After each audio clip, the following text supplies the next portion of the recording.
Hello and welcome. Welcome to the Facing Your Fears, Turning Fear into Courage. We are working really hard to try to change the energy of ourselves, our loved ones, our country, and our planet. And today I want to talk to you about hope. It's kind of hard to take a step forward if we don't have hope or belief in the positive. And I have been reading encouraging information that the positive energy, if it increases by 3.5%, we will change the direction of how we're heading as a country, as a planet. And we've passed the 3.5. So it's just a matter of the energy helping us heal to be able to see the positive changes that are going to occur. I feel like a cheerleader. We're going to do this. And so I want to help you to understand what hope does and what a high vibrational level does. I've talked about the Dalai Lama and how he vibrates almost 500 times more positively than the average person on the planet. And so people who've been in the presence of the Dalai Lama, they feel a different energy. They feel something that actually heals them and helps them feel better. I don't know if you've ever been in the presence of someone. I'm thinking of the people in my life that when they come around, I go, I feel safe, I feel happy, I feel encouraged, and all of that. What if we could all do that? What if we're not aware of how much power resides within us to make changes in this energetic field that will also change the field around us? And I have this wonderful friend who's a channeler, and she was talking about how I think it was her in-laws or somebody was around and the energy was so heavy and she just felt it and she didn't know what to do. So she went out to the living room away from the kitchen where they were. And she said, I have to change my energy. And she really worked on her energy, walked back in, and everything changed after she came back in with different energy. And I've talked about this before that we get triggered by people, we get triggered by what they say, we get triggered by their energy, we get triggered by watching the news or opening up our phones or whatever it might be. Our work is to no longer get triggered, but to know what's going on. I'm not somebody who has rose-colored glasses or denies what's going on. I totally see what's going on, but I also see what's going on within the people I'm working with, within myself, within my family. I know things are getting better no matter what they look like right now. I know it might be hard to believe me, but it's true.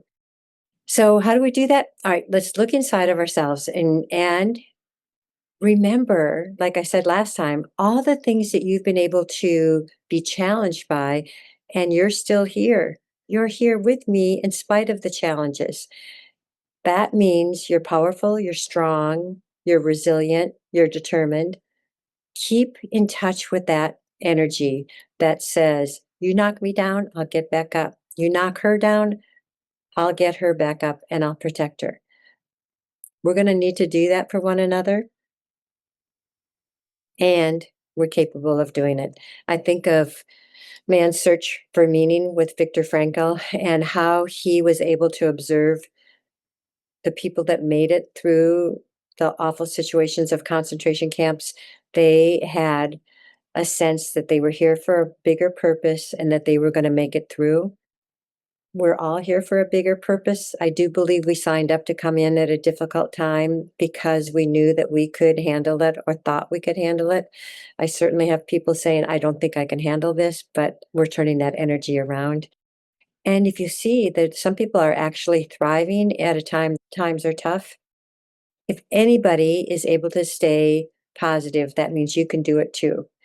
And it takes the help of being around positive people or getting involved in something that changes our planet.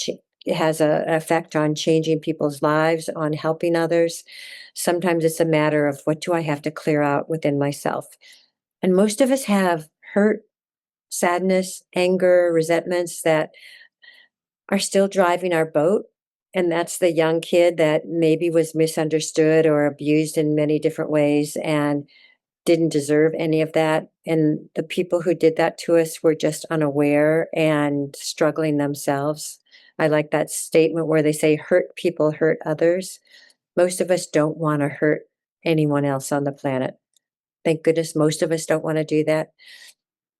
So let's think of how we don't hurt ourselves. We have to be able to look inside and go, any mistake I've made, I want to forgive myself. Any unawareness I had in the past, I want to forgive myself.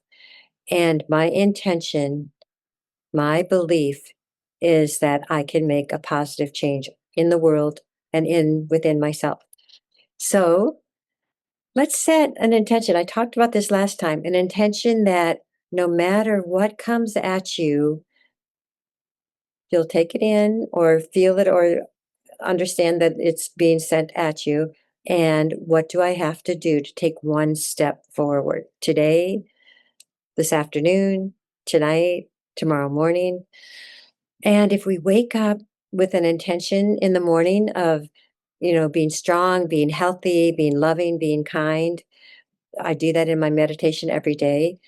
It's amazing how it changes the energy so that we as people can acknowledge that we've got some challenges and that we can creatively find solutions.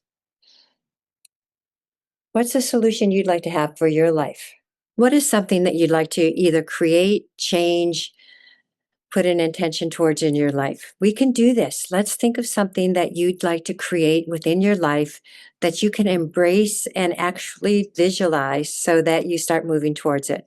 Just one little thing, whether it be to work out or to start dating or to be nicer to your partner or be nicer to your kids or get involved in helping others in some way. Once you have the intention, all it takes is one step at a time to move towards it.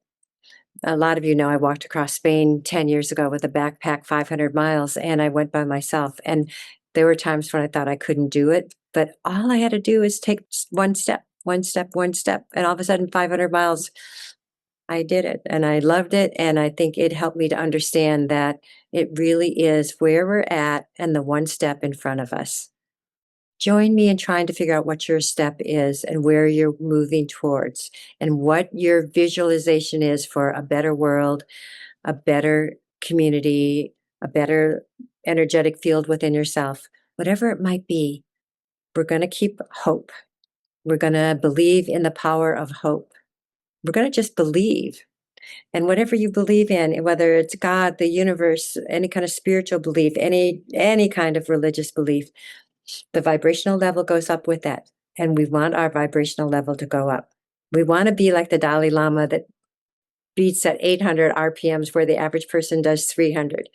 We can do that. We can move up from 300 to 400 to 500. And all of a sudden, if we're at 600, this world is going to change. So thank you so much for joining me. We're talking about hope. We're turning fear into courage. We can do this. I will be the cheerleader. If I can help in any way, please give me a call. Thank you.